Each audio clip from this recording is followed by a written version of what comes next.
Let me find out. Let me find out. This ain't even.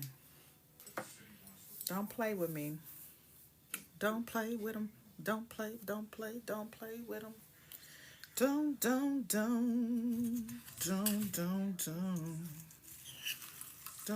with them. Don't. I was very confident in how I do this. Welcome to the Hoodrat2Harvard podcast. I am your host, Chandrika Simmons, also known as the Law Chick and Hoodrat2Harvard. Thank you for joining. What are we going to talk about today? Oh, Diddy. Or didn't he? You tell me. We're going to talk about why I eat this doctored up chili. Let's see.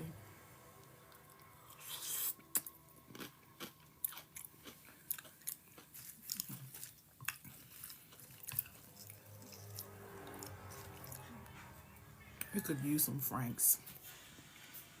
Hello there. Ooh, girl.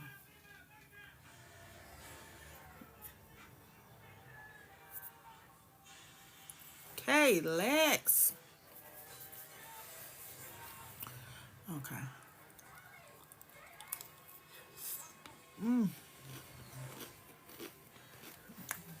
Jamel.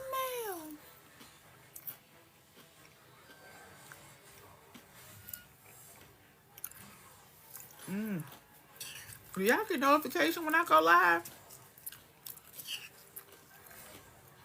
How y'all be knowing?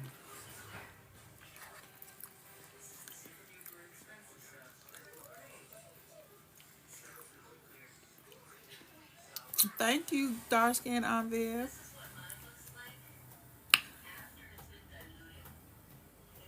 Sandra Love Denise to say hi. And Sophia May say hi. You said nope, I wouldn't have known unless K DM me. Well, how the hell K be knowing?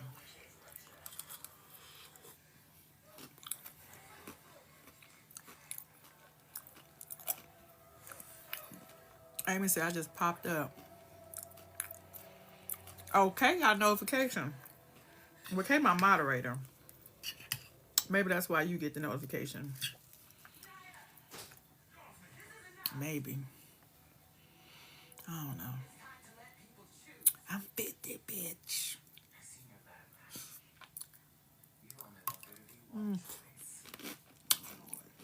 I had Frito pies in my birthday. Some of the people in my party didn't even know what a Frito pie was. They're like, oh, this is delicious. I never heard of this. Girl, saddle up. Be who you are with your old ass. Be 50, bitch. Ah. That's, oh, wait a minute. I got somebody bought me this. Let's see. Oh, shit. That motherfucker acting like it. Ain't this cute? God damn it, bitch.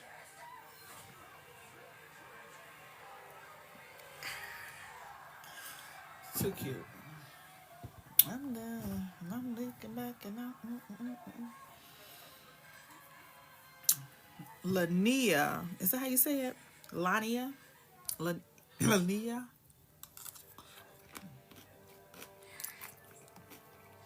How do you say it? Let's look at the gifts. I said open my gifts. My party was Saturday.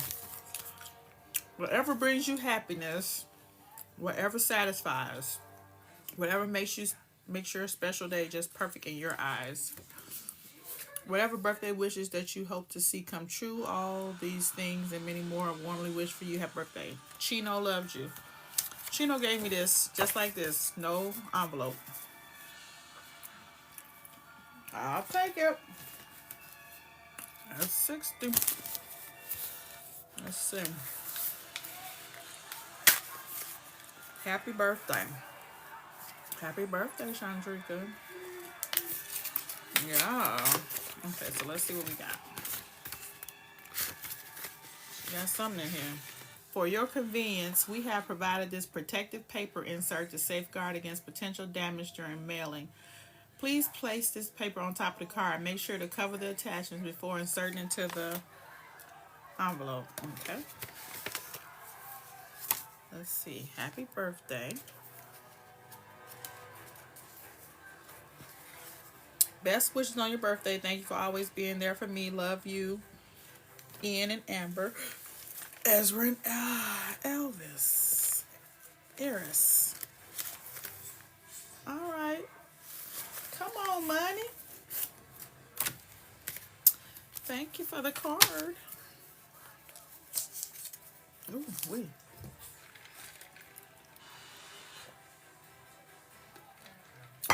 Let's see. I just got back from Judge Rhonda Evans' birthday party downtown Detroit. It was really a good vibe. All right. Let's see. Oh, it's a typewriter. Okay. Not a check. Chandrika, congrats on the DC federal court. I have watched you grow and blossom. Bigger things are coming. I'm so proud of you, Marilyn. And she gave me a check for $50. Yes. Yes. Drika. So this gotta be one of my relatives. Let's see. We're not getting older, we're getting better. Happy 50th, Drika. Just want you to know we love you and appreciate you. Continue to allow God to use you. You are amazing, and don't forget that. A blessing to many. Okay, now you say it to me. We love you. Troy, TJ, Lyric, Rhonda, and Tiny. Oh, that's so nice. $50. Okay. Happy birthday, Chandrika Simmons. Let's see. Welcome to 50. To get you started, here's a brief list of things to complain about. This sounds like Tawana ass. This is my realtor. Aches, pains, and pains, small print, low car seats, spicy food, difficulty locating a good hamburger, technology, Bitcoin, your country's government, every other country's government, space travel, things to be happy about. You're not 60. Happy birthday. Love, Tawana and LaShawn. Those are my realtors. Yes. $100 to Amazon. Yes. I like it. Hey, Stacy. All right, got one more. Let's see. This from Tawana. My new Tawana. She makes shirts, so let's see what we got.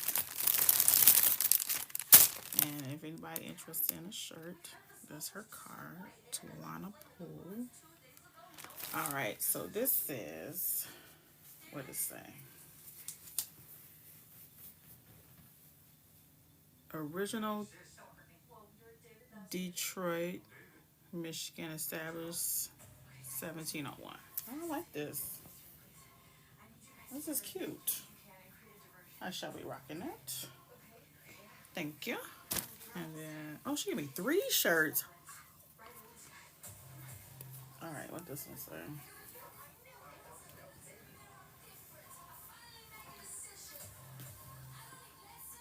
I match energy, so how we gonna act today? That's cute.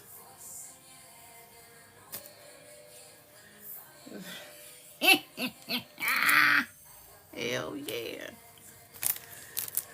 Okay, what's the next one? Holy with a hint of hood. Pray with me, don't play with me.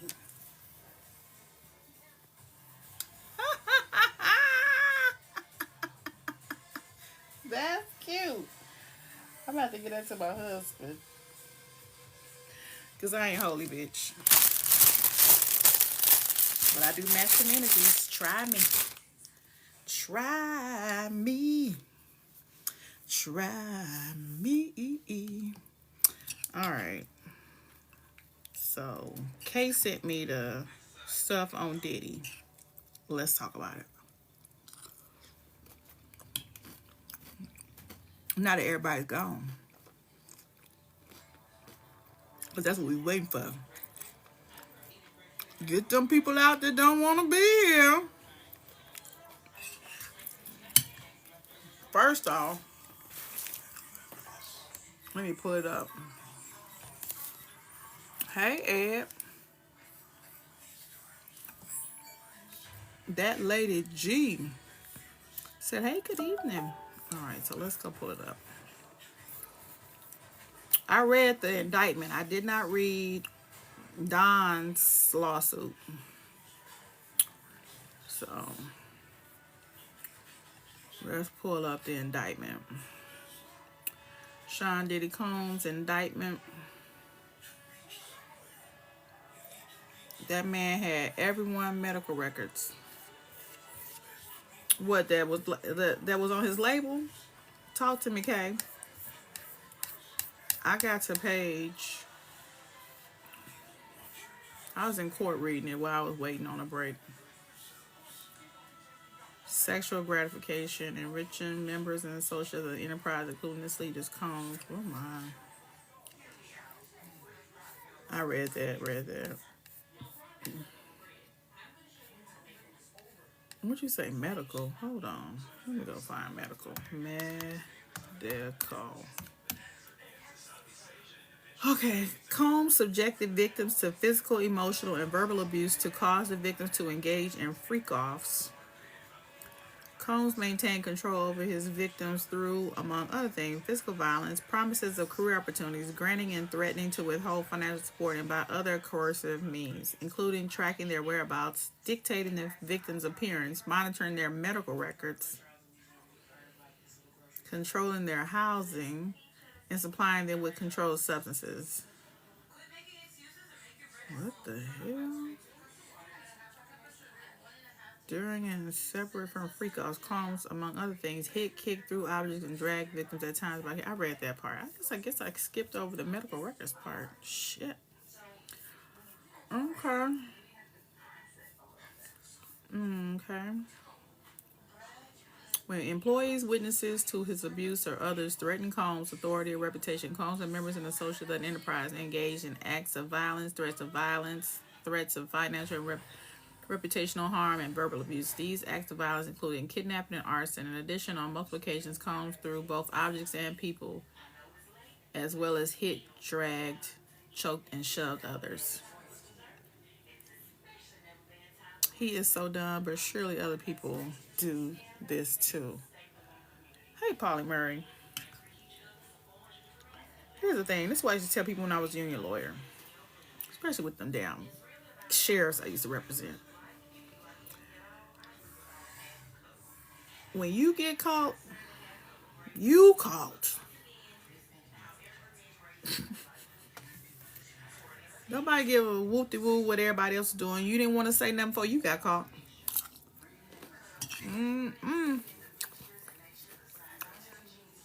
Let's see.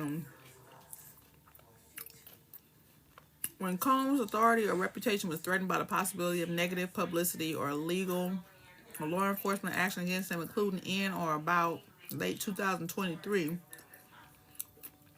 following public allegations of Combs' crime, Combs and members and associates of the enterprise pressured witnesses and victims, including through attempted bribery, to stay silent and not report what they experienced to law enforcement. On phone calls, Combs and other members and associates of the enterprise, among other things, provide these victims and witnesses with a false narrative of events in an effort to conceal Combs' crimes. Combs caused these calls to be recorded on at least 2 occasions.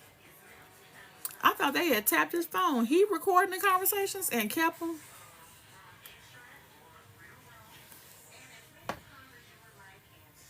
Oh my God. Oh.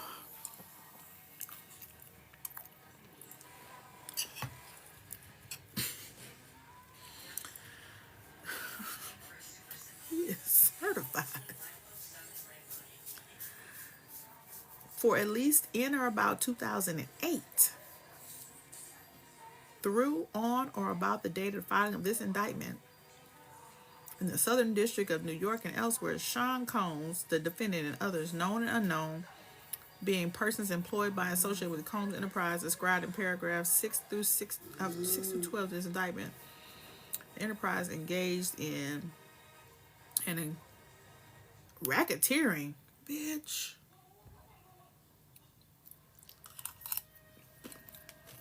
Racketeering. Oh shit.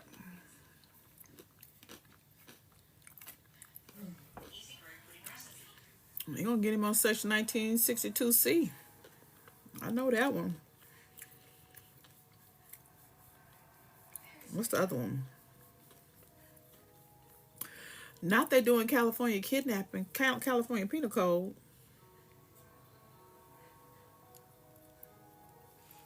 Oh my God.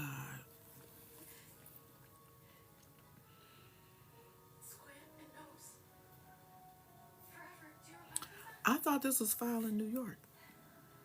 They incorporating other violations of the California Penal Code.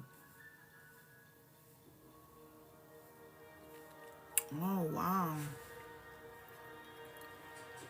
Multiple offenses, including the possession with intent to distribute or distribution of narcotics and control. Oh, AFT, bitch, you done. I ain't gotta read shit out. Government don't care about people being SA. The government don't care about people mistreating people. The government cares about anything related to drugs, and you didn't pay no taxes on that shit. That's all I care about. Nobody here.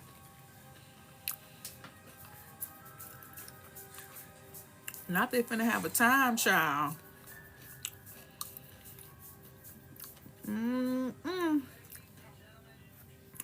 Well, hold on. Just because you saw Rico and racketeering, that don't mean he about to be convicted. Everybody about to be convicted. But in this district, with those charges, yes. But those charges down in Georgia, no. They didn't even have a damn case. And on trial. Oh my God. And then it was a part of the conspiracy that Sean Combs agreed that a conspirator would commit at least 2 acts of racketeering activity in the conduct of the affairs of the Combs Enterprises. From at least in or about 2008 up to including in or about 2018 in the Southern District of New York and elsewhere as part of his agreement to conduct and participate in the conduct of affairs of the Combs Enterprise through a pattern of racketeering activity. Sean Combs agreed to, in and affecting interstate and foreign commerce, knowingly recruit, entice, harbor, transport, provide, obtain, advertise, maintain, patronize, and solicit by any means a person knowing and in reckless disregard of the fact that means of force, threats of force, fraud, and coercion, as described in Title 18, United States Code, Section 1591E2, and any combination of, don't it got to do with how many years you get? And any combination of such means would be used to cause the person to engage in a commercial sex act in violation of Title 18, United States Section 1591. But that's still okay, you put it down there, 1962D. Okay, got it. Let me go back and read. What was that? Sentencing. That's what I thought. Okay. Count 2, sex trafficking by force, fraud, or coercion. Oh my God. This is crazy. Shane says she feels sorry for those twin girls. I don't feel sorry for them. They'll be fine. They'll be fine. It's kids that are poor who are fighting off grown ass people tonight. Those girls will be fine.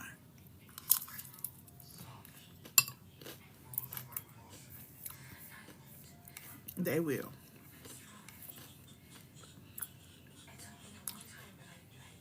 Let's see. And willfully cause victim 1 to engage in commercial sex acts, knowing and in reckless disregard of the fact that victim 1 was engaging in commercial sex acts as a result. Count 3, transportation to engage in prostitution. Bitch. Oh my God.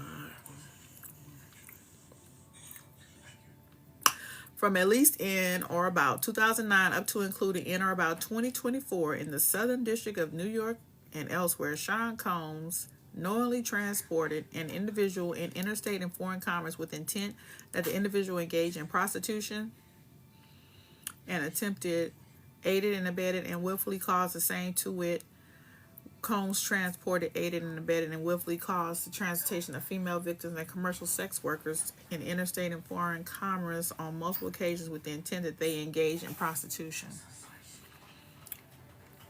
What section is that? I don't know that section.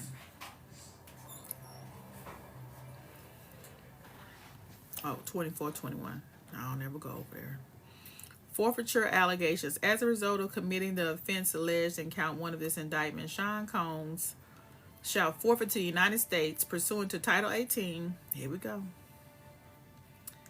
any and all interests the defendant acquire or maintain in violation of Title 18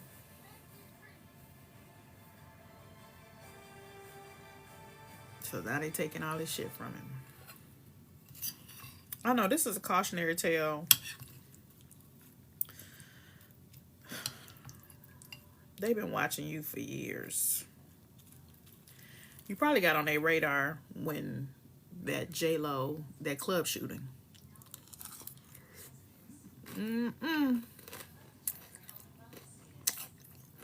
Not Brother Love.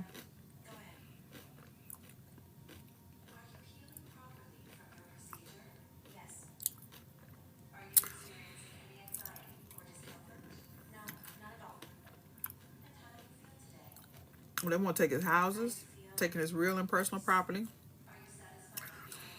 Everything that Sean Combs received from creating Bad Boy, they want.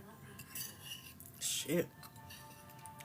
All them residuals and shit, all that shit he stole from his artists, we're going to steal it from your ass now. Should have did right by people.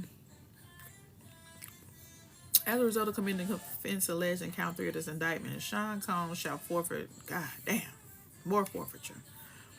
Substitute assets provision. If any of the above described forfeitable property as a result of any act or omission of the defendant cannot be located upon the exercise due diligence, has been transferred or sold to or deposited with a third person, has been placed beyond the jurisdiction of the court, has been substantially diminished in value, or has been commingled with other property which cannot be subdivided without difficulty, it is the intent of the United States, pursuant to Title 18, Section 1963M, Title 21, Section 853P, and Title 28, Section 2461C, to seek forfeiture of any other property of the defendant up to the value of the amount forfeitable of the above forfeitable property. Whoa.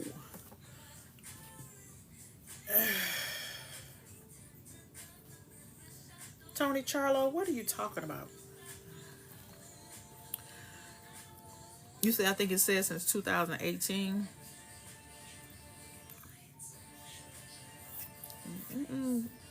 Stacey, it went out to 2004 in some places, 2009. Shit. That's too bad.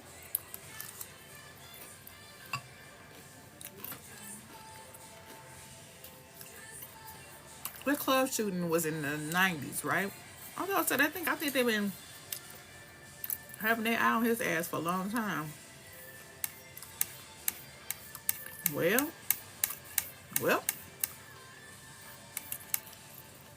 that's that.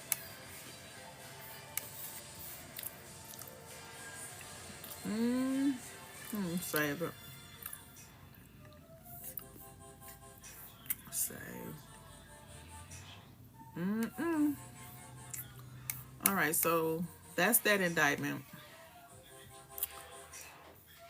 That district has a 99% win rate up in New York, so I don't see any light at the end of the tunnel for him at all. All right. He got denied bail twice. Cali Rays, yeah, I've been following the YSL trial. I'm addicted. And I don't do criminal law. So when they put Woody up there, I got addicted. Because I said, what kind of circus is this? What kind of circus is this? What kind of circus is this that y'all don't have a spreadsheet that say, I'm so, that shit, that damn case bothers the fuck out of me. You say, have you been found? Okay, God denied bail twice, $46,000 worth of hotel damage.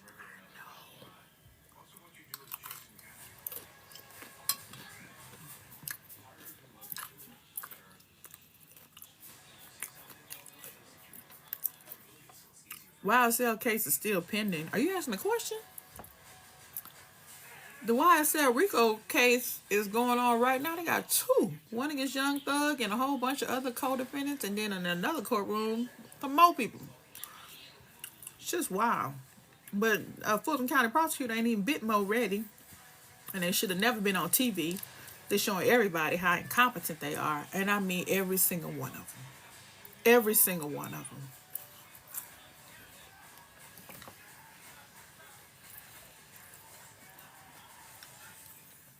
Now my bra coming loose. Bitch. Okay. All right, so let's look at... Dawn sued Harvey Pierre. Who else she sued? Let's look at who she sued.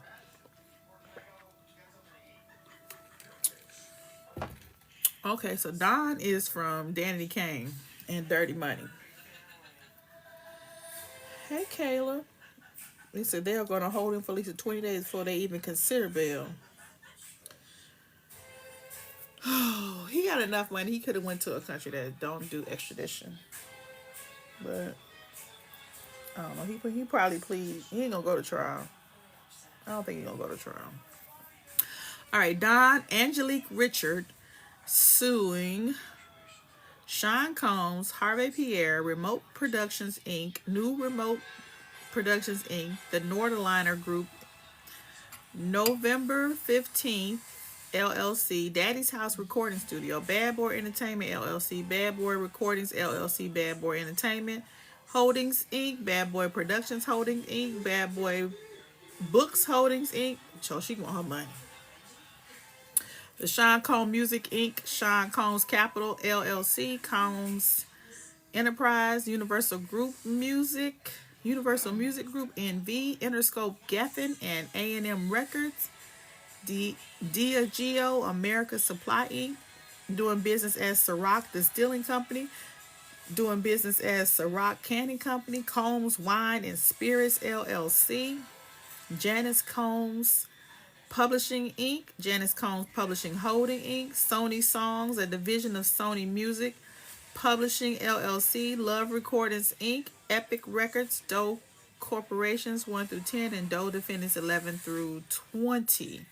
Plaintiff Dawn Angelique Richards, Miss Richard, by and through her attorneys. Yeah, she's suing Ciroc. Let's see. Hey, Baltimore. Let's see. The Bloom Firm and IP Legal Studio LLC brings action against defendants. Miss Richard alleges upon knowledge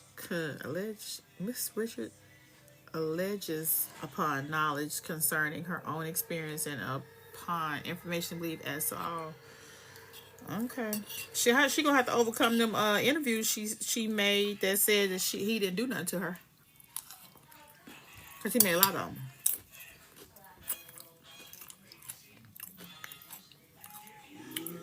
Dawn is an American music singer, songwriter, performer. She gained rights as a member of the girl group Danity Kane, formed by defendant Sean Combs, and later transitioned into a key member of Mr. Combs' band Diddy Dirty Money. Defendant Sean Combs said one cell of yada yada yada. I don't care about her, girl. He was known to her by Puff because he had a temper, and was known to huff and puff when he was angry. That's how he got the name Puffy? Bitch. What? Because he was huffing and puffing and blowing bitches' house down?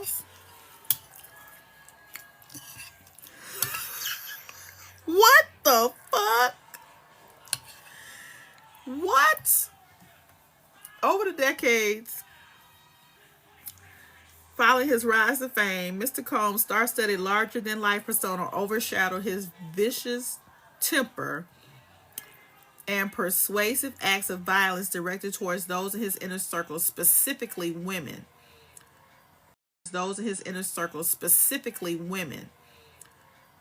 Mr. Combs' namesake temper frequently manifested in physical violence. Mr. Combs regularly hurled objects in fits of rage, often throwing items such as mobile phones, laptops, food, and studio equipment across the room or at people. On numerous occasions, Miss Richard witnessed Mr. Combs brutally beat his girlfriend, Cassie.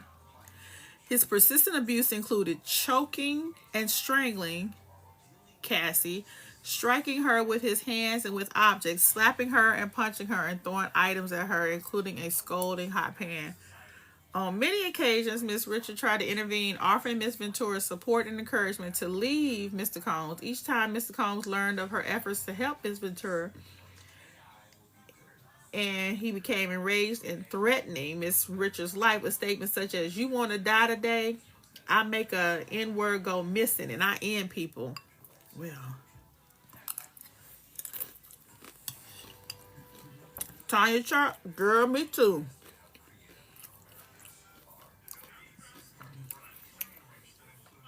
Polly Murray, you thought he was called Puffy because of the jackets? That's funny.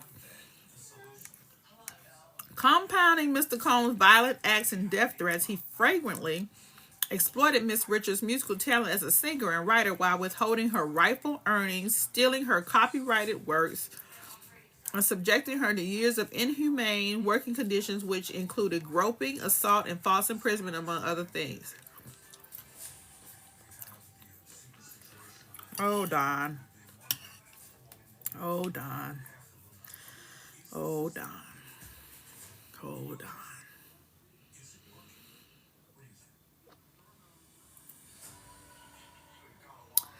Oh, Don. Okay.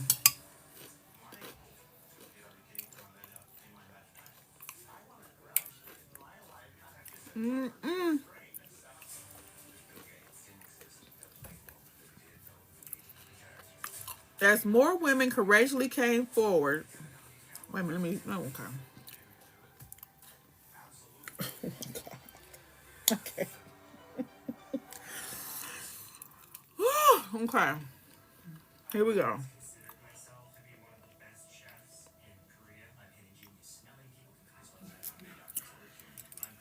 Can that play into this case? That's gonna play into that Rico case. For nearly a decade, Mr. Combs manipulated Miss Richard with mantras that submission to his depraved demands was necessary for career advancement, instilling in her the belief that such abuse and exploitation were required for female artists to succeed in the music industry. It was not until Cassie's bravery in coming forward that Miss Richard realized her own personal suffering was tied to many years of abuse by Mr. Combs that had become normalized for her. As more women courageously came forward, plaintiff has been empowered by the collective strength and now adds her voice to the growing chorus of victims bravely sharing their harrowing stories. Together, they seek justice and stand in solidarity as the latest victims of the Me Too movement in the music industry. Okay, hold on. Now I gotta go look at your lawyers because that was corny as fuck. This is 55 pages? Bitch! What? This shit 55 fucking pages? Who are your lawyers? That's why it's corny. Lisa Bloom.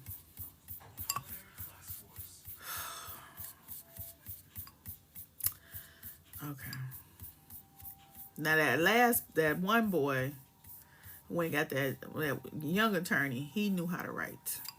Lisa Bloom writes like she's not part of the culture. And it shows, bitch. It shows. The Me Too movement of the music industry. We don't have no Me Too movement. That was never our movement. It's not part of our culture. Okay, so we're going to jurisdiction. She named all the parties. Okay, let's get to these allegations.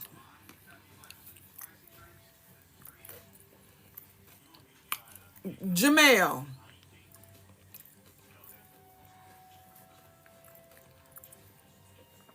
Buddha say, what we talking about? Reading Don Richard lawsuit against Puffy. Let's see. But being that she alleges poor working conditions, why wasn't MTV also named? Yeah, Viacom. Maybe she never went to them and said anything. Then they ain't not on notice. In order to, it's a lot of prongs to sue your employer. But one of the main prongs is this. So one is, were you grieved or injured, right? That's the first one. Were you grieved and were you injured, or grieved or injured, and or injured? And second, did you put the employer on notice of the same? That's a requirement in the statute. Did you put the employer on notice of that? Because if you didn't, you have to give them a chance to cure the issue. And if you didn't give them a chance to do it, they're going to be like, well, you missing a prong. Then throw your case out. So, and let me just side note why I got 55 people in here. Because you're only as good as the knowledge that you share. Quit going to attorneys who will take your damn money when they know your case is a fucking dog. They will tell you things like, oh yeah, you got a good case. All I need is a retainer such and such. And then they get to filing stuff and it gets thrown out. And I tried it. It got thrown out. Bitch, we know. A good attorney knows what's going to get thrown out before you even get there. Okay? So no need to waste their money. But that's what a lot of them do. Because people call my office. That's why I get bad reviews. It's from people who I don't accept as clients. Bitches, you want me to just take you as a client and take your money when I know your case is trash? Take it down the street. There's plenty of other attorneys that'll take it. I'm not. Let's see. What y'all talking about? What lawsuit? I don't forget the lawsuit he got to pay that $100 million. Oh, that's from Michigan. Girl, it's just getting hard for him. The roof is raised and the hell is hot. Let's see. Toodaloo.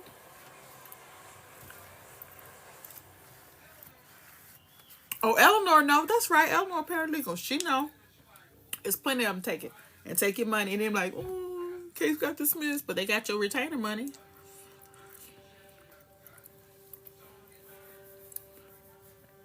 Take that losing case elsewhere. Come on, Stacey. All right, Miss Richard, factual allegations. Miss B and Mr. Combs' all-female musical group, Dandy Kane, after competing on MTV's Making a Band. In or around 2004, Miss Richard was selected to participate in season 3 of MTV's network's reality TV show, Making a Band. The show centered around the formation and development of a new musical group under the mentorship of Mr. Combs. The contestants would compete and be chosen by Mr. Combs' former band, which would go on to create albums and performance. For aspiring artists like Miss Richards, Making a Band represented a concrete path to a career in the entertainment industry. Miss Richards appeared in seasons 3 and 4 of Making the Band, which aired in 2005, and season 5 of Making His Band, which aired in 2009. I don't care, Don. Da-da-da.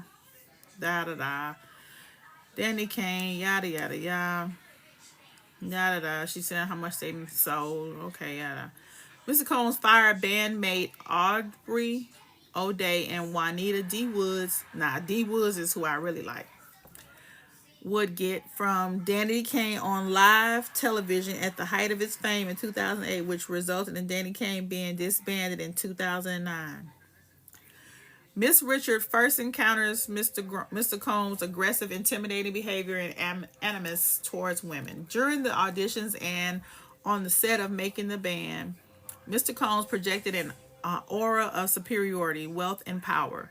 Mr. Combs regularly wore sunglasses and avoided looking the female contestant in the eyes, contributing to an atmosphere of uncertainty and intimidation. Okay.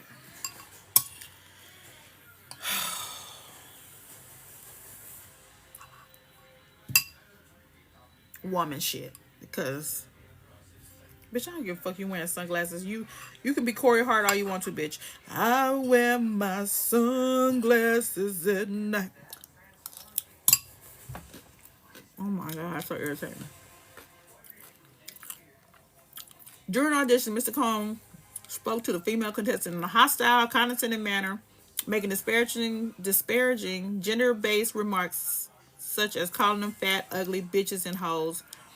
Miss Richard felt threatened and intimidated by Mr. Combs' blatant disdain for the young women like herself who were excited for the opportunity to be on it. Okay, here's the thing.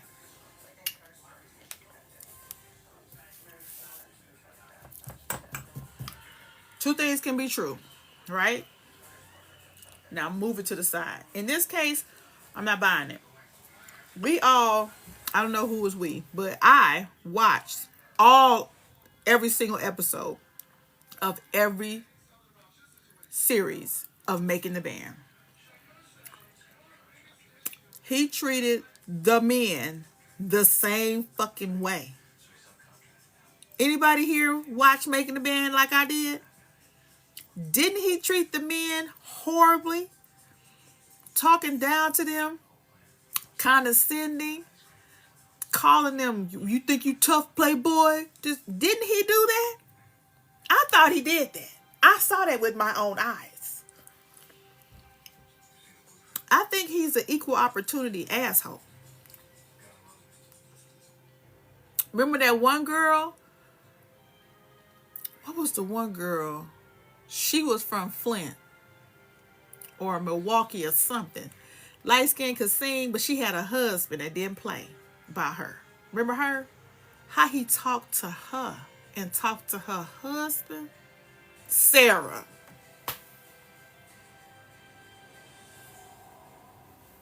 So what are you talking about?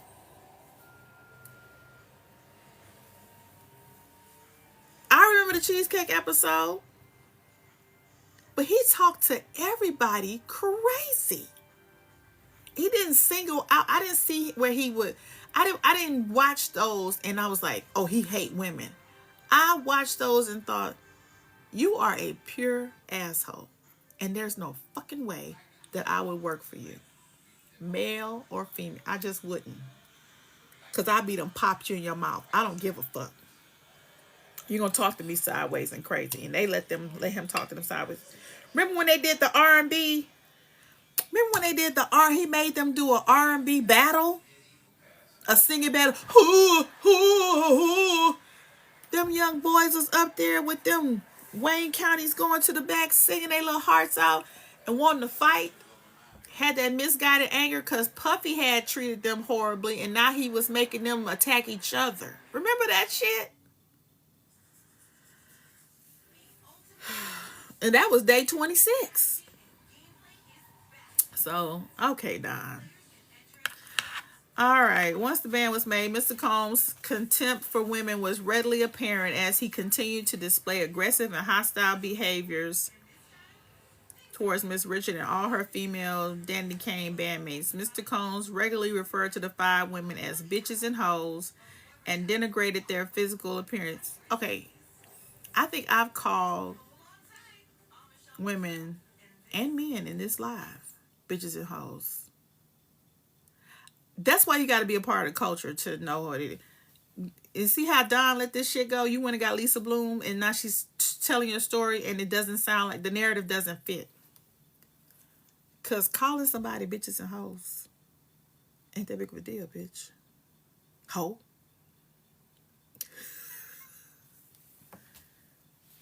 What are you talking about, ho? Is you okay?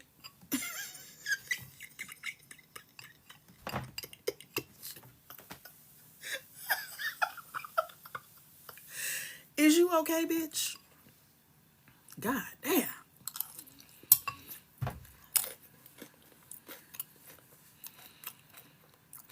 Cupcake. We do it all the time. You gotta look at it in context. I don't think no, you ain't, I know he was an asshole. You ain't gonna convince me though. He was like, look here, bitch. He was like, you bitches better get to work. Hose is on the clock. Let's go.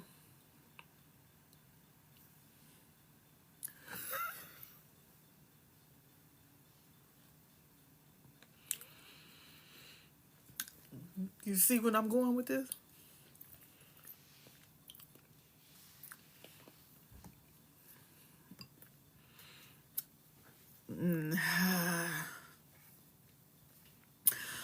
On one occasion, okay, by way of example, Mr. Combs stated that Miss Richard was too skinny and needed to do something about this.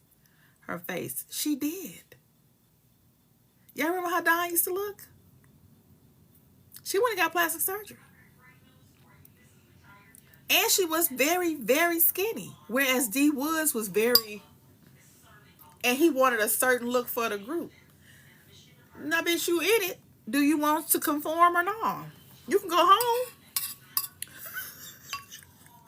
It ain't nothing but a bus ride. Go home, bitch. I don't know. You wouldn't want me on the jury.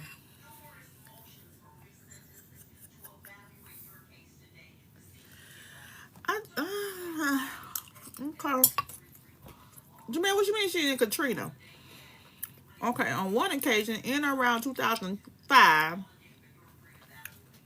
during the first season of Making the Band 3, Miss Richard observed Mr. Combs' ex-partner and mother of his 3 children, Kim Porter, leaving Mr. Combs' recording studio in tears with visible facial injuries, including a lacerated lip.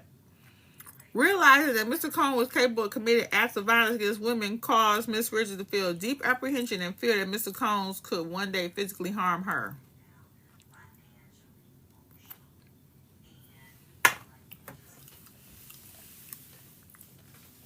Miss Richard was present.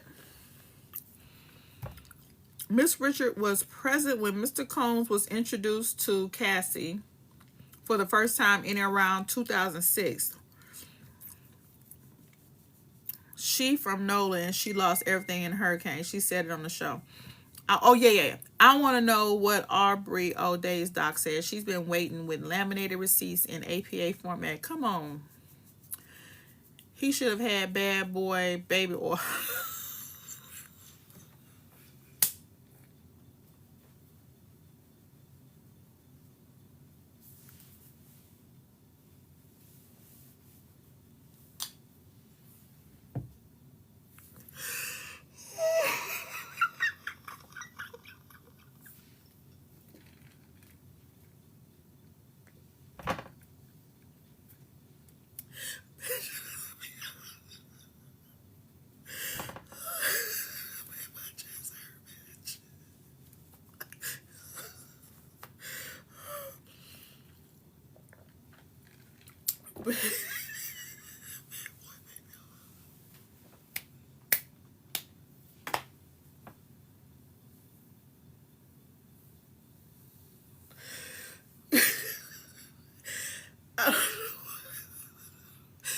I don't know why that's so fucking funny to me.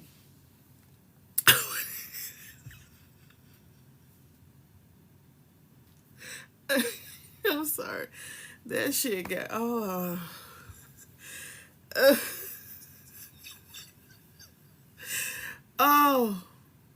oh my God, that shit funny to me.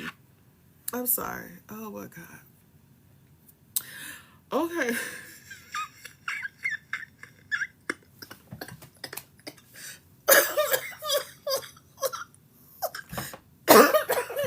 Y'all, I am choking.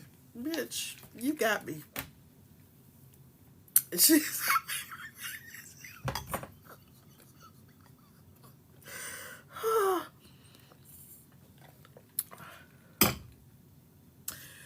Okay. Hold on. Okay, okay. I'm sorry.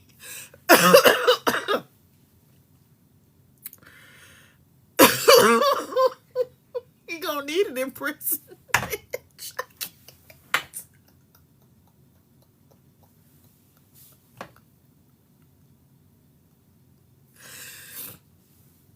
Hold on.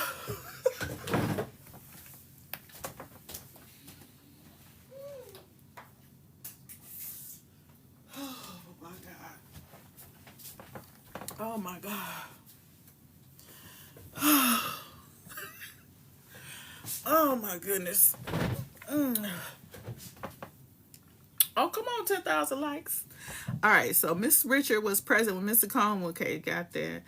The moment Mr. Combs first saw Miss Ventura, his demeanor noticeably shifted. Mr. Combs positioned himself directly in front of Cassie's seat, invading her personal space and fixated on her with an intense, unyielding stare, isolating her from the other people in the room, including Miss Ventura, then boyfriend, music producer Ryan Leslie. What? Oh, okay. Coincidentally, this first meeting between Mr. Combs and Miss Ventura was the first time that Miss Richard was in Mr. Combs' presence without a camera crew filming. Observing Mr. Combs behave in such an intimidating, predatory manner the first time they were off camera made Miss Richard feel deeply apprehensive and afraid of him. Subsequently, Cassie ended her relationship with Mr. Leslie and began dating Mr. Combs, who would become violent and abusive towards her. Why are you telling Cassie's story? Make it basic. Tell your own story, bitch. I don't like it. Let's see. Danny Kane, sexual harassment, inhumane treatment, and denial of basic needs by Mr. Combs. Okay, let's go. You should have got an affidavit from Aubrey. For the majority of Miss Richards' tenure as a member of Danny Kane and Diddy Dirty Money, Mr. Combs required her to remain in his various residences and studios in New York, Los Angeles, and Florida, and New Jersey for activities such as recording, rehearsing, dressing, preparing costumes, and exercising. Throughout the productions of Making a Man 3 and 4, Mr. Combs deprived Miss Richard and her Danny Kane bandmates of basic needs such as adequate food and sleep.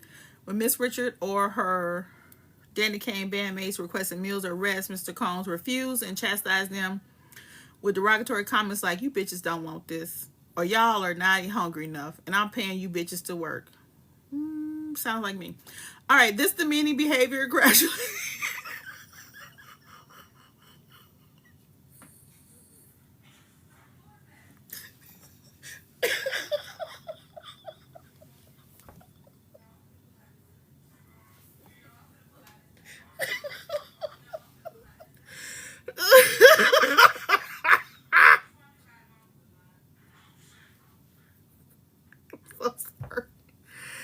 Okay. This demeaning behavior gradually undermined Miss Richards' confidence and contributed significantly to her growing feelings of insecurity and fear of reprisal from Mr. Combs. Upon information and belief, Mr. Combs would regularly be awake for prolonged periods of time because he was high on drugs. Let's read that again. Mr. Combs would regularly be awake for prolonged periods of time because he was high on drugs. During these periods, Mr. Combs demanded continuous access to Miss Richard and her Danny Kane bandmates, often forcing them to record and rehearse for stretches of 36 to 48 hours without breaks. Forced to choose between eating and sleeping, Miss Richard lost a significant amount of weight, weighing approximately 100 pounds. At a height of 5'4", Miss Richard began to normalize these extreme conditions and perceive them as standard requirements of her participation in Danny Kane. Mr. Combs regularly sent his associates to wake Miss Richard and her Danny Kane bandmates in the overnight hours so he could watch them rehearse. These disturbances led Miss Richards to adapt by sleeping in a sitting position, fully dressed and with makeup on, heightening her anxiety. Over time, this abnormal sleep arrangement became to feel routine, further normalizing Mr. Combs' invasive demands. Here's where I'm getting off at. You said this is deeper than what we all think. Diddy is wrong, but went down shouldn't be the only one. Showed. Don gonna have a hard time. If this go before a jury, she gonna have a hard time. And I say that's why. If he did all this to you and Danny Kane, why did you come back to do Diddy Dirty Money? You didn't have to. Like, your contractual obligation was over. You didn't even have to have any more contact with this person whatsoever if you did not choose to. You chose to come back. I'm so confused. Somebody make that make sense to me. Because I'm a survivor. I'm not a victim. So somebody who, I don't know. Somebody make it make sense to me because I don't get it. Okay.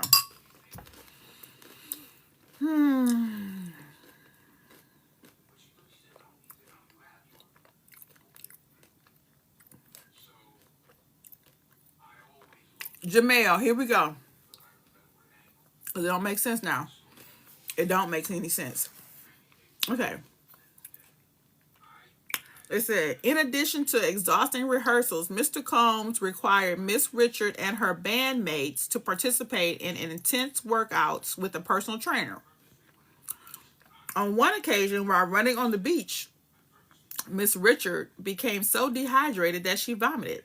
Instead of offering medical assistance, MTV Network's camera crew filmed the incident, contributing to her acceptance of such treatment as part of her personal life. Why you didn't sue MTV? Why didn't you sue Viacom? Why are they not included?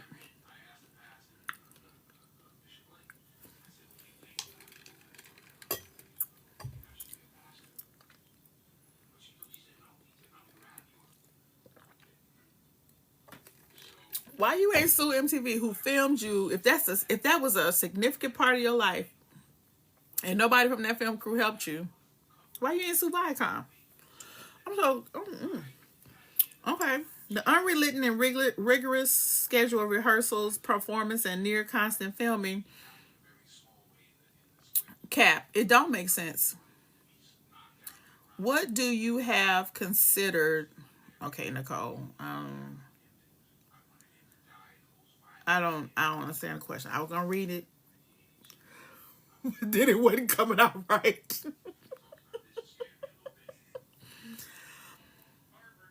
Let's see.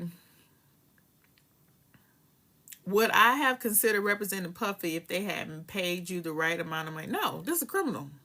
I'm not a criminal lawyer. No, I represent criminals or people who have been accused of crimes. Well, I do represent politicians. But again, I'm like, what y'all call it, Olivia Pope? I've never seen this show, but one of my clients referred to me as her one day. And so I was like, oh, guess so. So I do have a lot of politicians as clients. And I do clean up a lot of shit. But shit, 3 of them in prison right now. Here's what it is. They don't listen. Let's see. That dick will get you every time. Every time. Let's see. As she increasingly viewed them as part of her. In a further search on power and dominance, Mr. Combs insisted on holding meetings while dressed only in his underwear. Not for me. Not for me, he couldn't. On one occasion in 2008 at his Miami residence, Mr. Combs emailed Miss Richard directing her to meet him in the living room. When she arrived, he was wearing only his underwear. Miss Richard asked Mr. Combs to put clothes on, but he refused, stating, "This is my fucking house." Mr. Combs then conducted a meeting lasting approximately an hour while dressed in his underwear, causing Miss Richard to feel violated, embarrassed, and amplifying her feelings of powerlessness. This ain't making sense. I don't care if he did all this. He did this to you in Danny Kane. You came back. What the fuck? Not on my channel. Not sorry. Family friendly. No, I didn't ask y'all to come here. Can you get off my channel? You're on mine, love. You're in my live. No, you're in mine. I didn't ask to join your live. I don't know how you got here. Not me either. I didn't ask to join. I think it was just TikTok being TikTok. Okay, can you get me off? Because I don't know how to do that. Yeah.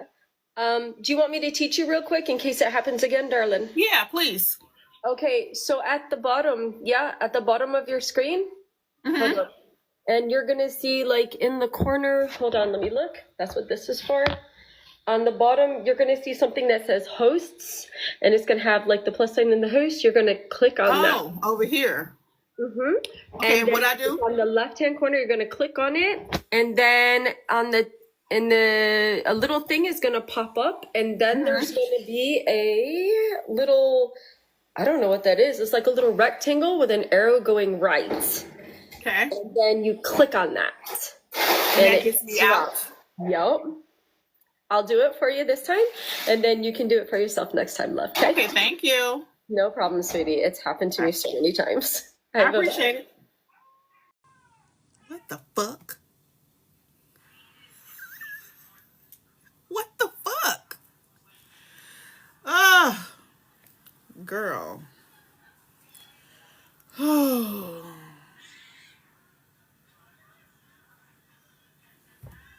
Girl. Miss Girl. Oh. Okay, so here we go. Following the official, wait a minute, what'd she say? She felt embarrassed and powerless. Girl, bye. Following the official Danny Kane breakup in early 2009, effectuated by Mr. Combs, Miss Richard experienced significant financial hardship with no perspective or opportunities for employment within the entertainment field. I would say, bitch, you go work anywhere. You flip burgers. You flip ass. Miss Richard spent several months traveling from Baltimore to Daddy's house recording studio in New York without pay or allocated budget. Mr. Combs promised that Miss Richards' compositions would result in payment of license fees and royalties pursuant to her contract with Bad Boy Records. However, no such compensation was ever reported or paid to Miss Richards. Damages relative to these continued copyright infringements would be proved at trial.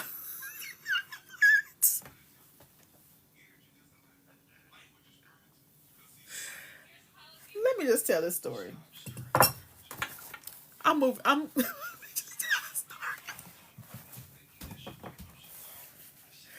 Oh my God. Okay. Somebody steer me back, because in case I go off on a tangent. Okay. So I'm going to tell the story of, what was she talking about? Not getting paid.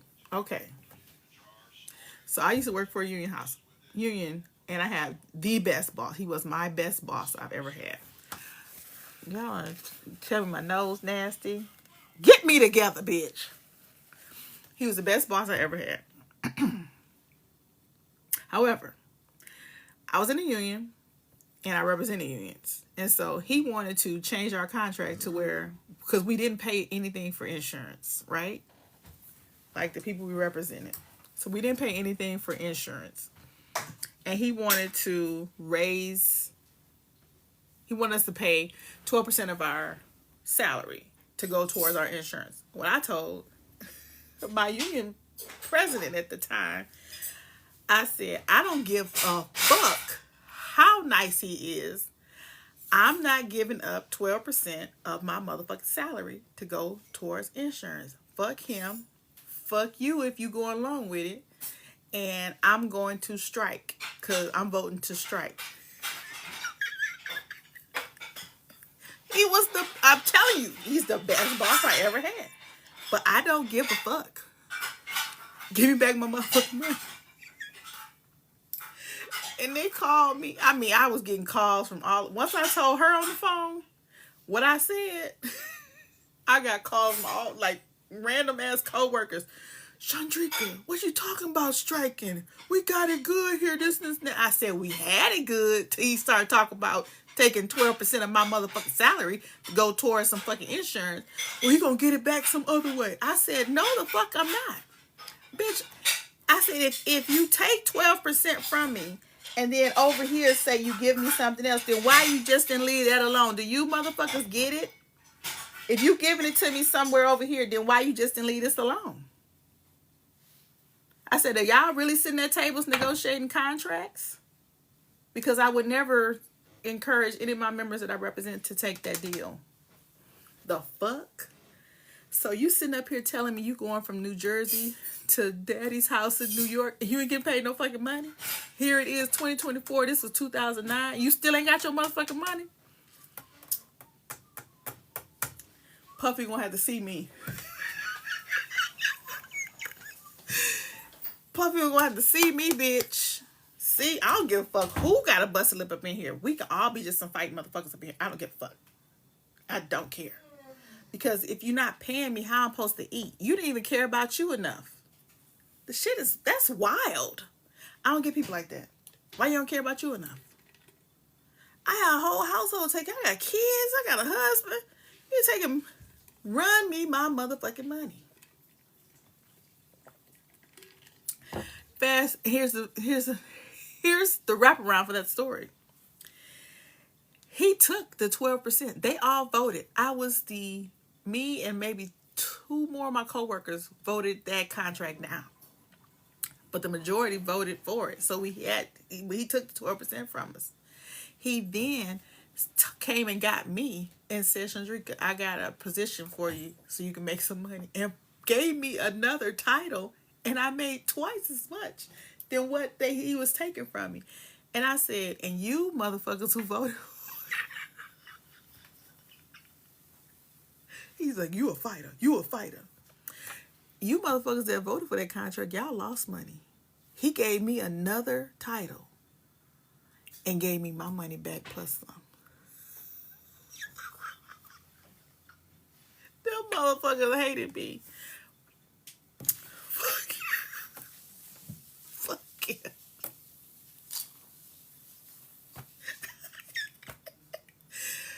We still cool to this day. He was the best boss I ever had. He really was. All right, so you can't. So this bitch out here is not eating and working, not getting paid. Okay, Diddy, dirty money. Miss Richard experiences Mr. Combs' gender-based physical violence, criminal acts, sexual assault, threats, and intimidation. By approximately the fall of 2009, many of Miss Richards' compositions had been recorded by other bad boy record artists. Due to the success of her compositions, Miss Richard was invited to meet with musical artist Kalina Harper, and shortly thereafter, Mr. Combs, Miss Richard, and Miss Harper formed a new group, Diddy Dirty Money. Initial recording for Diddy Dirty Money album Last Train to Paris took place in Mr. Combs' home on Donahue Drive in Los Angeles. On the first day of recording, Miss Richard and Miss Harper arrived at Mr. Combs' home and waited in the kitchen where Mr. Combs' girlfriend, Cassie, was frying eggs for him. Miss Richard observed Mr. Combs come down the stairs looking high on drugs, enter the kitchen, approach Cassie and scream, I've been asking you for my shit. I can't stand you, bitch. You never do it right. Mr. Combs pushed Cassie against the wall and choked her, then picked up the scalding hot pan of eggs and threw it at her, causing her to fall to the ground in a fetal position. Cursing and screaming, Mr. Combs dragged Cassie up the stairs. Frozen in shock and terror, Miss Richard heard glass shattering, crashing, and banging noises as Mr. Combs dragged Cassie up the stairs. Miss Richard wanted to intervene and help Cassie, but Miss Harper adamantly refused to interfere in Mr. Combs' relationship and physically led Miss Richard out of the residence. Terrified and shaken, Miss Richard returned to her hotel where she was unable to sleep due to worrying about Cassie and her own safety.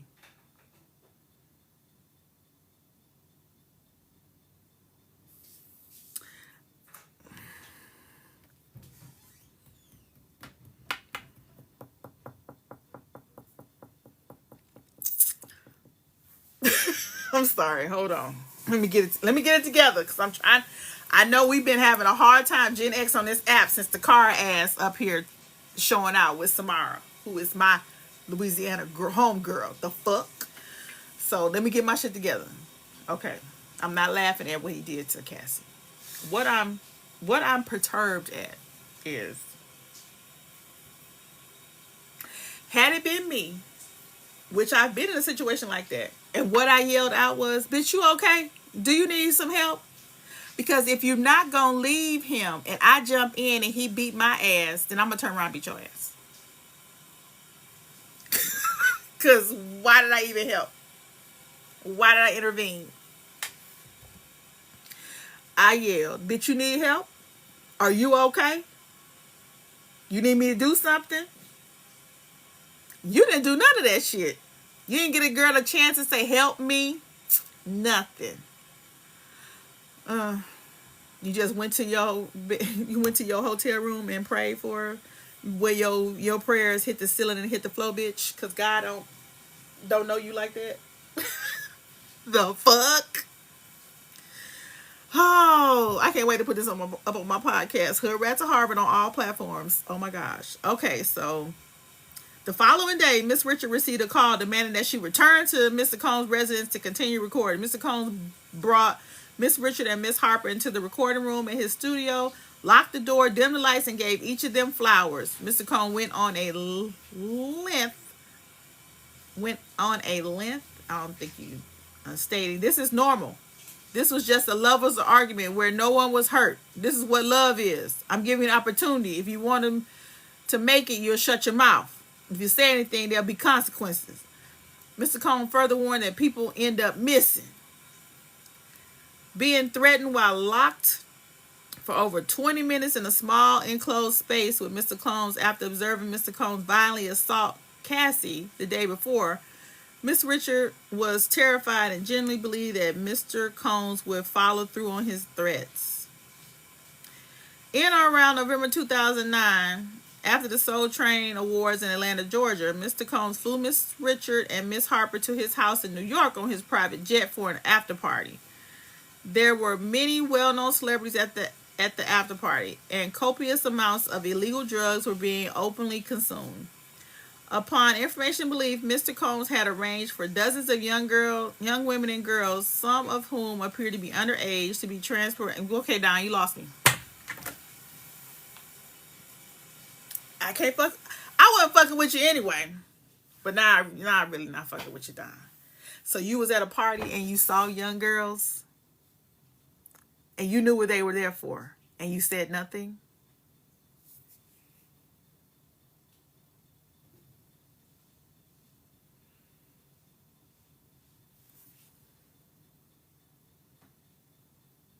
You said nothing. And then you had the audacity to put in a lawsuit in 2024? This happened in 2009.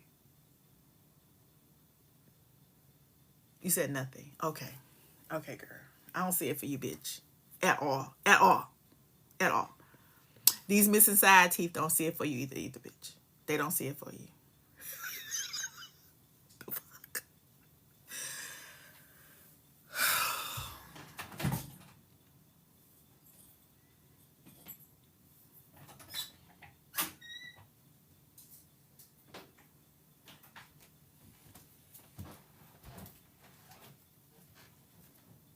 The women arrived wearing little to no clothing and were given drugs and alcohol. How you know?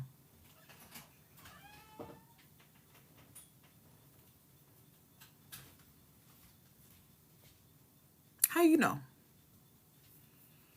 Many of them appeared lethargic or passed out while Mr. Combs and his guests performed sexual acts on them. You were present while they were getting SA'd, while they were on the drugs.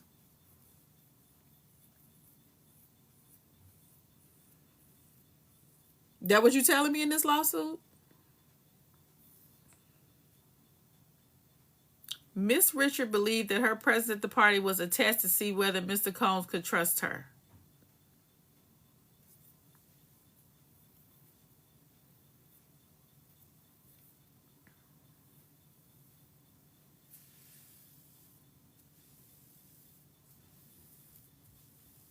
Okay.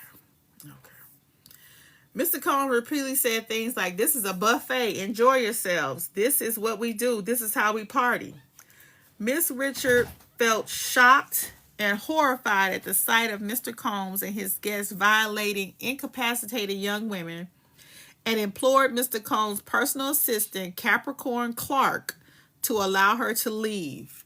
Miss Clark insisted that Miss Richard wait 15 minutes for Miss Clark to make it make sense. That is, to make Miss Richard's exit less conspicuous, so that Mr. Combs would not notice that she had left. Knowing that she was not free to leave and had to wait for Miss Clark to help her orchestrate her departure, Miss Richard experienced feelings of panic and being trapped against her will. Oh, okay. Mr. Combs regularly placed Miss Richard in similar situations with no means to escape. At Mr. Combs' drug-fueled parties, his guests, including Miss Richard, were required to surrender their phones upon entry. Mr. Combs kept the doors locked and guarded by security personnel, making it impossible for Miss Richard to leave without alerting Mr. Combs that she had done so. Mr. Combs hired police officers to attend his parties, sending a clear message to guests that his influence extended to law enforcement officers and created a climate of fear and tactic, warning that reporting him to authorities would be both unacceptable and futile. On many occasions, Mr. Combs would be both unacceptable and futile. On many occasions, Mr. Combs had parties at his Miami, Florida residence that lasted for several days. At one of the parties, Miss Richard witnessed Mr. Combs openly stating that he had arranged for busloads of young exotic girls such as mixed black and Asian, Indonesian, and albino. Once again, Miss Richard observed inebriated young girls being sexually violated by Mr. Combs and his guests. In a state of panic and terror, Miss Richard fled to the bedroom Mr. Combs had insisted she stay in and barricaded the door shut with furniture. So you were staying at the house. Okay. All right. Okay.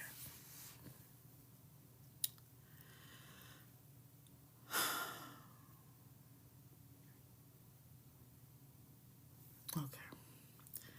Mr. Combs openly assaulted Cassie in front of Miss Richard and other witnesses on multiple occasions. On one occasion, in or around the fall of 2009, Diddy Dirty Money was in New York preparing to perform at a festival. Inside their vehicle, Mr. Combs grabbed Cassie's neck, pulled her out of the van onto the grass, and pinned her head down, choking her while yelling, "You gonna get fucked up today."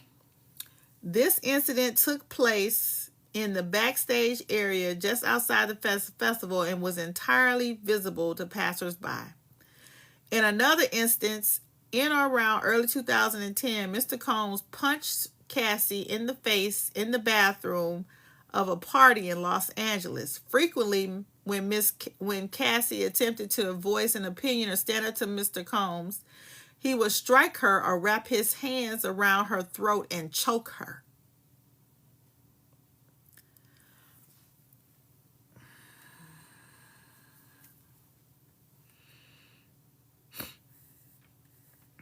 On the first several occasions that they observed Mr. Combs assault Miss Ventura Cassie, Miss Richard and Miss Harper spoke with Miss Ventura to support and encourage her in escaping her abusive relationship with Mr. Combs. Every time that Miss Richard and Miss Harper tried to intervene, Mr. Combs learned of the conversation and became irate.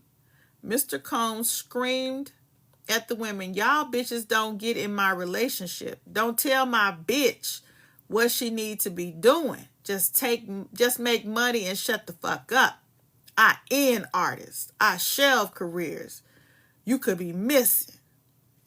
And you bitches want to die today," among other threats. Interscope Records enabled Mr. Combs' gender-motivated violence. In or around late 2009, early 2010, Bad Boy Entertainment entered an agreement with Interscope Geffen. Upon information and belief, Bad Boy was paid $50 million in exchange for Bad Boy's future releases being distributed through Interscope. In so doing, Mr. Combs intended to capitalize on Interscope's significant resources and enhance the promotion and sales of Bad Boy releases, including Diddy Dirty Money's upcoming album. In the weeks and months leading up to the Bad Boy Interscope deal, Mr. Combs had frequent meetings with producer and then CEO of Interscope Records, Jimmy Iovine. On one such occasion, Combs hosted a dinner at a West Hollywood, California restaurant, which Miss Richard and Miss Harper were required to attend. Among the guests at the dinner were celebrities like Neo and Usher, as well as Mr. Iovine. Here we go. At the dinner, Mr. Combs and Cassie had an argument. In front of the dinner guests, Mr. Combs hissed at Cassie in a screaming whisper and forcefully punched her in the stomach, causing her to double over in visible pain, crying. Miss Clark escorted Cassie out of the restaurant, and Mr. Combs remained and continued socializing with the dinner guests. At this point, Interscope Records clearly had actual knowledge that Combs was dangerous around females and that Combs was willing to brazenly batter a female in public. Saying female in this lawsuit is wild. Even after Mr. Iveen watched Mr. Combs commit a violent assault in front of numerous high-profile witnesses, the Bad Boy Interscope deal took place and remained in effect, providing Mr. Combs with immense financial rewards and enabling him to commit further acts of violence without fear of repercussions. Watching Mr. Combs openly assault Cassie in front of Mr. Iveen and various celebrities, and observing that other powerful music industry representatives were complicit in Mr. Combs' behavior, amplified Miss Richards' fears that Mr. Combs could one day harm her and that his actions would be accepted and normalized by everyone surrounding him. Now that I can believe. As part of the agreement between Bad Boy and Interscope, Interscope heavily promoted Diddy Dirty Money's Last Train to Paris album. Mr. Iveen had presented Mr. Combs with a demo of Coming Home for him to produce, a song that would become a multi-platinum hit. Mr. Iveen was encouraging Mr. Combs to develop a new sound for the album into which Interscope was investing significant resources. Miss Richard, Miss Harper, and Miss Ventura all provided vocal performances for this project. Released in November 2010, the album Last Train to Paris became Diddy Dirty Money's most commercially successful project, providing vast financial rewards to both Interscope and Mr. Combs. Bitch, you couldn't get your lawyer to negotiate a better deal?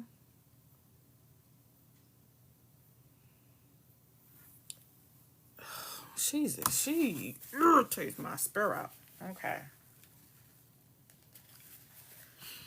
My birthday, hey, work to do. My birthday was top tier, bitch. I had a great party.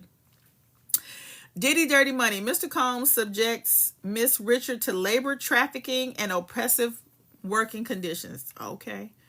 In or around the fall of I got something to tea? I do. It's gonna be that all. In or around the fall of 2009, Diddy and Dirty Money began recording the song Love Comes Down. Upon information believed Mr. Combs continued to use drugs that caused him to remain awake for prolonged periods of time. Awake, he would demand that Miss Richard and Miss Harper record in the studio, where they would spend 3 to 4 consecutive days recording without a break to eat or sleep. Mr. Combs required Miss Richard and Miss Harper to remain in his home continuously, denying the opportunity to return to their hotel rooms for breaks. The degree of control Mr. Combs exercised over Miss Richard's daily life and basic needs exacerbated the significant power imbalance and threatening atmosphere that ensured Miss Richards' compliance with his demands.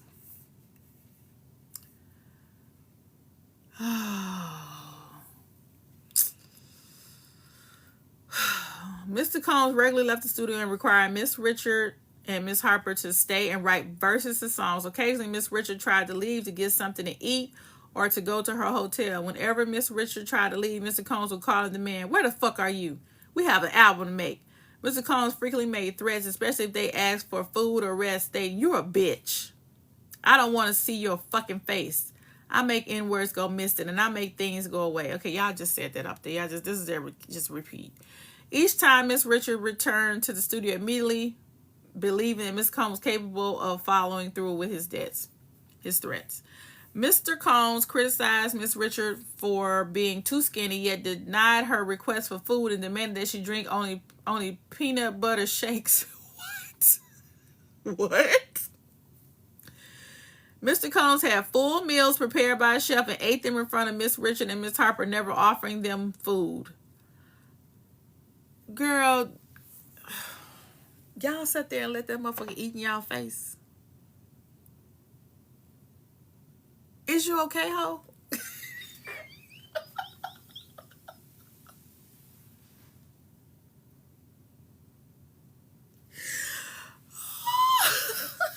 I would have told her, "Look, can I get a boiled egg just so I can put it right in here?" Bitch, ain't no fucking way grown ass people And what? Oh, Miss Richard and Miss Harper begged for food and rest breaks, but Mr. Combs refused, making statements such as, absolutely fucking not. And this is what it takes to be great. Mr. Combs' responses underscored the threat he posed and heightened Miss Richards' concern for her safety and well-being. As Miss Richard continued to work nonstop, transitioning between the studio, rehearsals, workouts, and back to the studio, she became severely dehydrated and experienced chronic stomach cramping from being undernourished and excessively thin. On the numerous occasions that she told Mr. Combs that she was not feeling well, he called her lazy and dismissed her health concerns, instilling in her further apprehension of communicating her needs. In or around the summer of 2010, Miss Richard experienced abdominal pain, swollen glands, and a fever. She was hospitalized and diagnosed with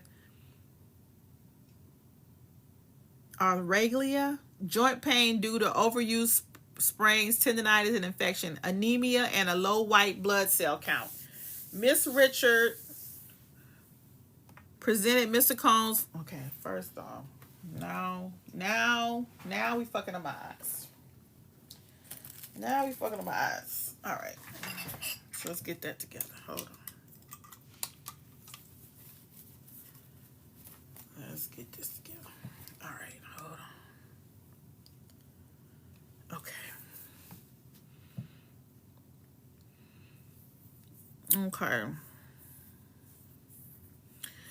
Okay, Mr. Okay. Blatant regard for her health. Okay. Miss Richard continued to witness Mr. Combs' abuse towards Cassie. Cassie often wore sunglasses and makeup in an attempt to hide visible injuries. These incidents further solidified Miss Richard's fear of Mr. Combs, as they were constant reminders of the physical danger she potentially could and eventually would face.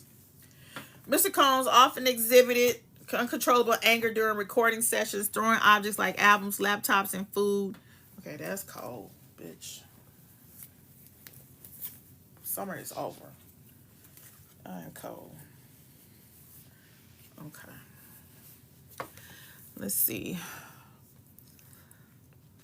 Laptop, food against the wall, or at individuals. Mr. Combs frequently flew into frenzied, unpredictable rages. Miss Richard feared making any misstep that could direct his anger towards her. However, her fears went beyond her immediate physical safety because she had witnessed Mr. Combs' violent nature, a side of Mr. Combs that the world had not yet seen. She feared that falling out of Mr. Combs' good graces, or worse, standing up to him or speaking out against him, could result in serious harm to her. Miss Richard frequently thought about Mr. Combs' threats about making people go missing and feared taking any action that could label her as a target. Is Aubrey missing? Is D. Woods missing? Quickly. But where's the other girl from Danny Kane? I don't remember her name. Is Aubrey missing? Is D. Woods missing? Is any of the members from Danny Kane, are any of the members from Danny Kane missing? Andrea. Is Andrea missing? I'm just trying to understand, Don. I'm just trying to understand. All right, here we go. Despite Mr. Combs' violence, threats, and misogyny, Diddy Dirty Money experienced significant sales of records, selling 2 million copies of one single, 500,000 of another in the U.S. and in Australia, 5 million single copies. Miss Richards' unpaid wages and royalties are estimated at $1,200,000. That's it. Miss Richards' unpaid touring wages are estimated at over $350,000 for touring days a thing. Bitch, you never got paid? I knew you were a dumb bitch when it was on Making the Band. When you sat there and let him talk crazy to Aubrey and D. Woods didn't, and Andrea was up there backpedaling and pussy popping, but she said something. You were the only one that didn't say shit. I was like, she is not a girl's girl. She is not a girl's girl. And look at you. Prove me exactly right. Because what? You mean to tell me that you done went on tour and sold and wrote songs that ain't been paid ever, bitch? And you... What the fuck do it matter if I'm missing if I ain't got my fucking money? Girl. Oh, I can't stand weak people. Okay, Ciroc, Diddy Beats, non-payment. In or around the summer of 2009, Miss Richard and Miss Harper were required by Mr. Combs' performance Diddy Dirty Money and attend numerous promotional events, including later overnight parties, all of which were under contract between Mr. Combs and Ciroc Vodka or between Mr. Combs and Diddy Beats pursuant to the Bad Boy Interscope record deal. Miss Richard was never compensated for the extra time she spent fulfilling Mr. Combs' promotional contracts, including the Ciroc and the Diddy Beats campaign. Mr. Combs was paid approximately $250,000 Combs promotional contracts, including the Ciroc and the Diddy Beats campaign. Mr. Combs was paid approximately $250,000 per Ciroc appearance. Mr. Combs did not compensate Miss Richard or Miss Harper for their appearances, other than just $5,000 each on a handful of compensate Miss Richard or Miss Harper for their appearances, other than just $5,000 each on a handful of occasions.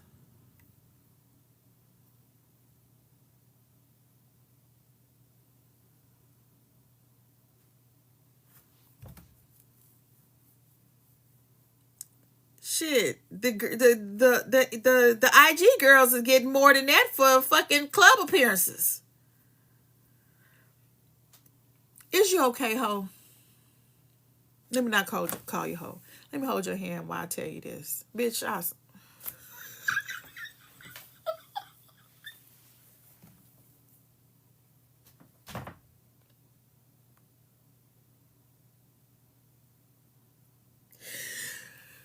Don't drag me. Don't drag me. I know. I'm not supposed to be laughing. I know this. I can't stop it right now. I know this. And don't pray for me, because some of y'all prayers just hit the ceiling and hit the floor, bitch. Don't pray for me. I need prayer warriors. Don't pray for me, bitch.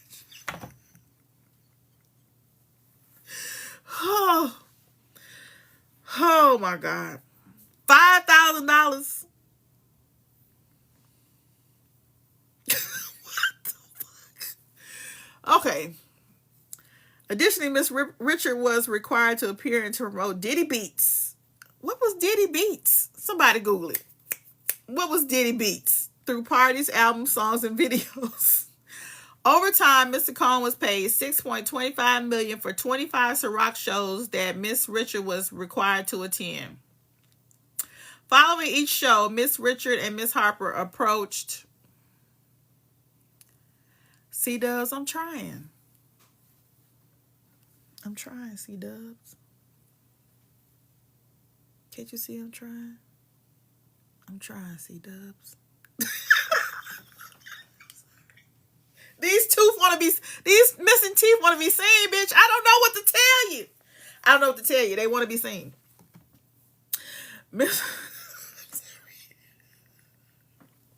I'm sorry. Hold on. Okay. Miss Richard and Miss Harper approached Mr. Combs to inquire about their insufficient and sporadic payments. Mr. Combs routinely responded with statements such as, "You bitches are ungrateful. You bitches aren't grateful. And you don't want this." Miss Richard estimates losses from Ciroc campaign promotions totaling at least $1,562,500. Upon information to believe, Mr. Combs received an advance on Diddy Beats, for which Miss Richard received no compensation. What was Diddy Beats?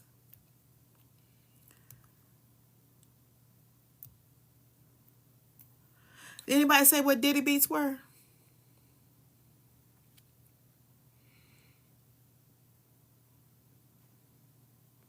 Come on, Pies by D. She said, I was making that 30 years ago. Bitch, you better. Okay. Mr. Combs sexually harasses and assaults Miss Richard. Ooh. Oh, they were earbuds? Okay.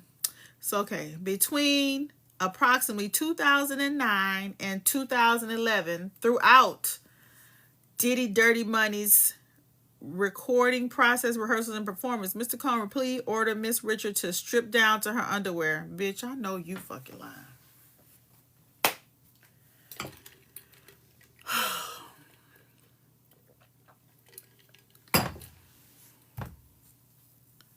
What? He frequently referred to her as a bitch or whore and made demeaning remarks about her body, alternating calling her lazy, fat, ugly, and skinny, particularly in front of his friends, producers, and bodyguards.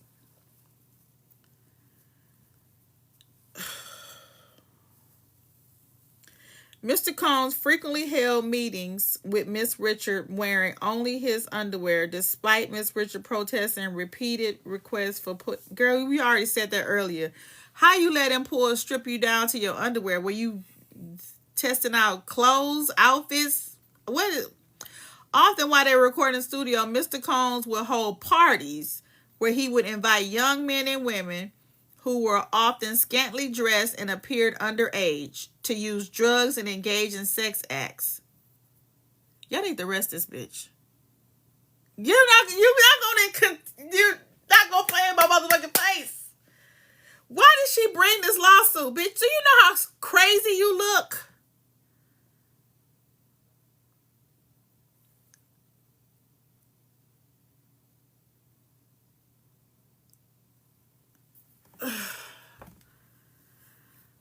Oh my God.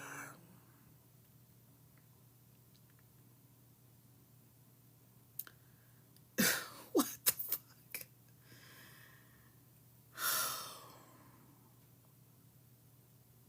Miss Richard observed Mr. Combs and his colleagues kissing, groping, and inappropriately touching the young women. Upon information and belief, the participants also often left the immediate area to have sex and returned shortly thereafter. Let me tell you what happened. This is my theory. Yeah, Dawn looks crazy. Yes. Because the indictment came out, she the one is the witness. The undisclosed witness is motherfucking Dawn. She got all the details. And I bet she got immunity. She done signed her paperwork.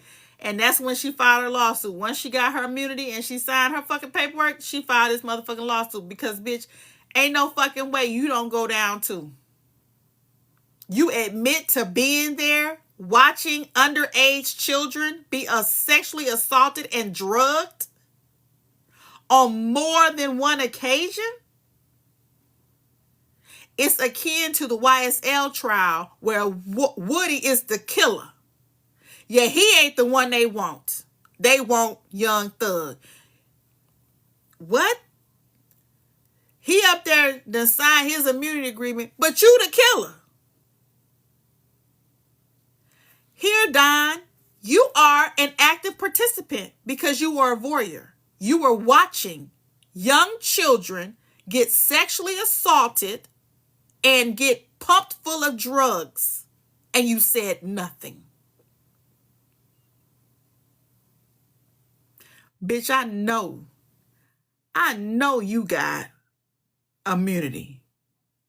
You was a top witness. Gotta be. You got to be a top witness. Oh my God, this irritating my spirit. It's upsetting me and my homegirl. Shit.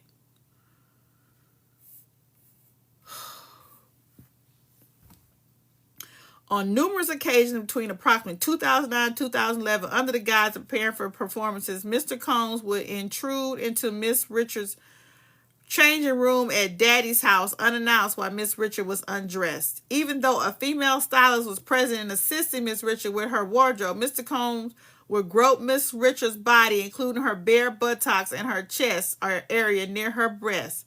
With no legitimate purpose and without Miss Richards' consent, Mr. Combs caressed her buttocks to show the stylist where he wanted her high-waist panties position and attempted to touch her breast, claiming to show the stylist where he wanted her bra straps to go. He knew how far he can go with your ass, and he did. I can't with you. I can't. This is when I tell you I'm being funny, but I'm serious at the same time. This really is irritating my ass right now. I don't like it. I don't get offended or care about pretty much anything that somebody got to say sideways out their mouth, except for motherfucking homelessness and child abuse, bitch. Because those are two things we can do something about, and we choose not to as a society, and that shit pisses me off. And this bitch was around and watched him have okay, and said nothing. What kind of grace I'm giving her? What kind of grace am I supposed to give her? Please explain to me what kind of grace this is. Let me see if I can find it. Where is it? Where's this grace I'm supposed to be giving this bitch? What grace? You avoid. Okay. Put some of that child pornography on your shit. And see, don't you go to jail for watching. I ain't say you touched them. You watched it. Now, didn't this bitch just say in here that she watched it? Now do you get it? So I'm getting heated.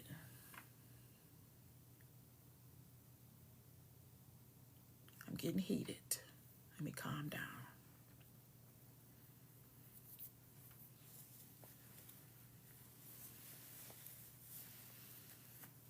That's the grace you want me to. I'm going to give her the same grace she gave them underage kids that she watched.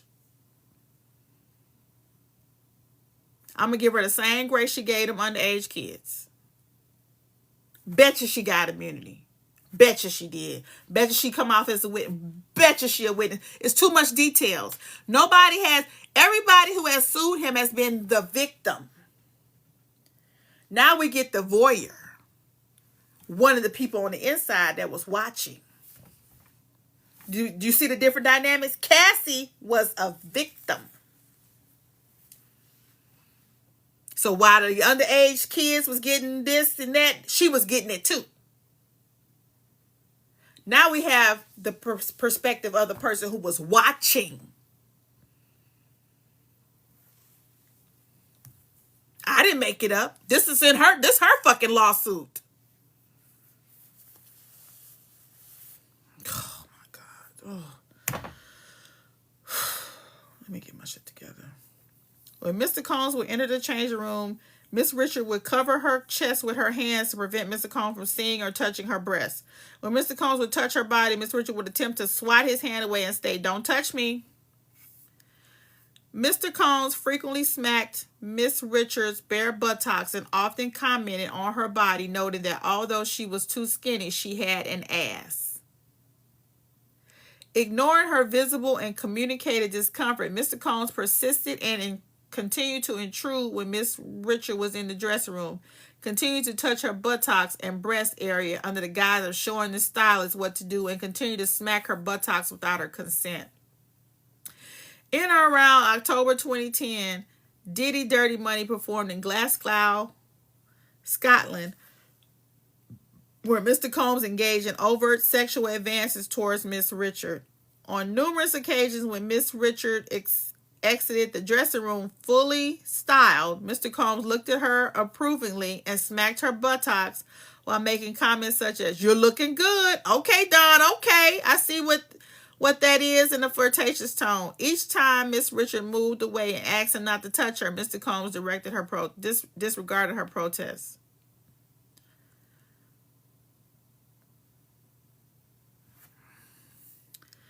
On their last night in Glasgow,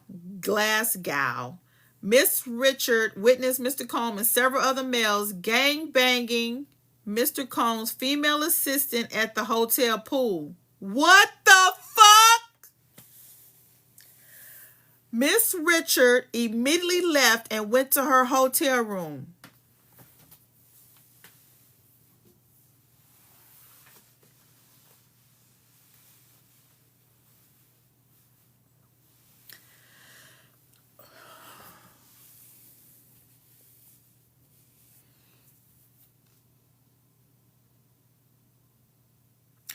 On their flight back to the United States the next day,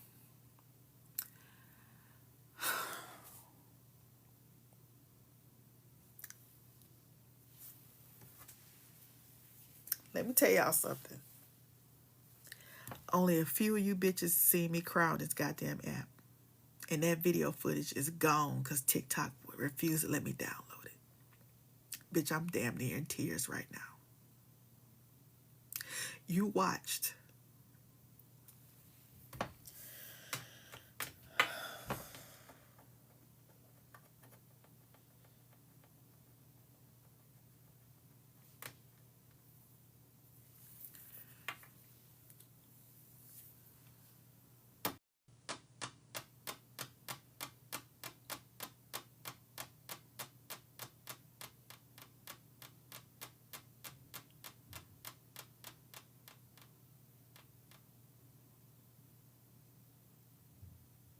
I'm going to get through this, but I'm trying my best. I'm trying. Because I've been pissed off. I'm on page 22 of 55. I was pissed off at page 12. But this, you watched her.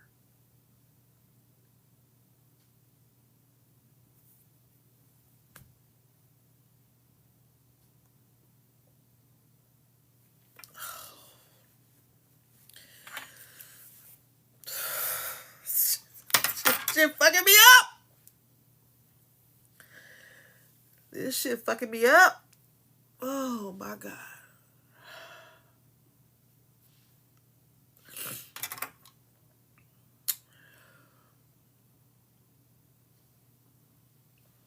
This shit fucking me up.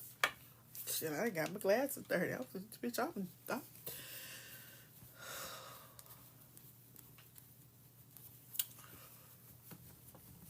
shit. Shit. Can you imagine? Somebody roll up on you, see you getting assaulted by several, and nobody's doing nothing.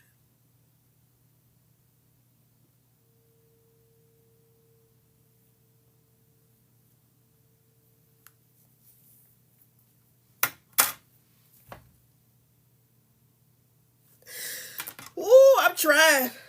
Ooh, I'm trying. Y'all got me on this one. I wasn't expecting this shit. I should have read this before I came on this motherfucker.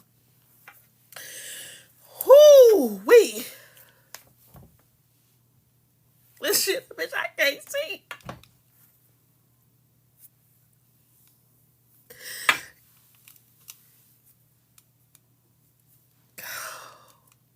That girl. Oh my God.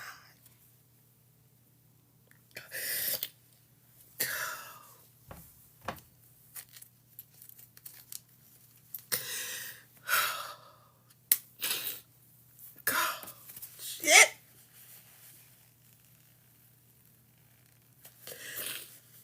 You got me, bitch. Got me. God damn. God damn.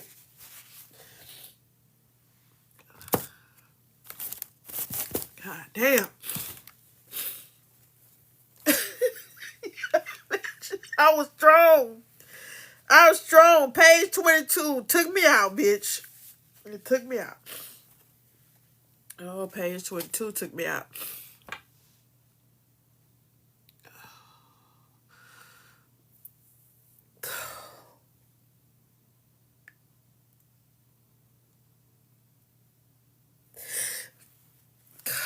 Damn. And you so okay. Okay.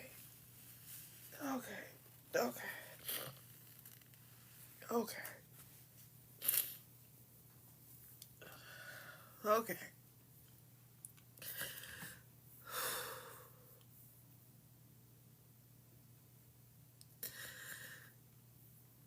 I can't.